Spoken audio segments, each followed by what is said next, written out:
शिवशंकरांना खूप छान प्रश्न विचारला, हे महादेव, हे भोलेनाथ, हे उमाबीज, हे शिवशंकर, या धर्तीवरती सर्वजण, प्रत्येक मनुष्य त्याच्या पद्धतीने जपतात, ध्यानधारणा, अध्ययन पठन अनुष्ठान सर्व काही करतो, परंतु द्वंद्व आहे, कुठेतरी कला आहे, कुठेतरी निराशा आहे, कुठेतरी अभाव आहे, कुठेतरी कमीपणा आहे. याचं कारण काय?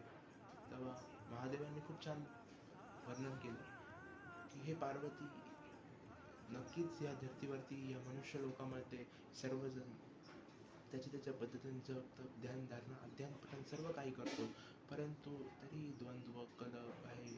याचं कारण आहे, ज्या तत्वाची शरणागती स्वीकारली मनुष्याने ते तत्व पूर्ण रूप नाही. ज्या तत्वाची शरणागती स्वीकारली मनुष्याने ते तत्व पूर्ण रूप नाही. म्हणून भगवान शिवशंकरांनी त्यावेळेस माता पार्वतीला उपदेश करताना सांगितले, 5 गुरूंचे वर्णन केले.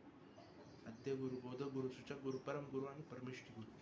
हे मी नाही सांगत, आमच्या गुरुदेवांनी सांगितलेली शिकवण, आमच्या गुरुदेवांनी सांगितलेले आदेश, शिकवण, संस्कार, सभ्याचार, शिष्टाचार सर्व काही शिकवतात. नाथजी गुरुजी भले करे, गुरु काणिक नाथजी भले करे. आदेश.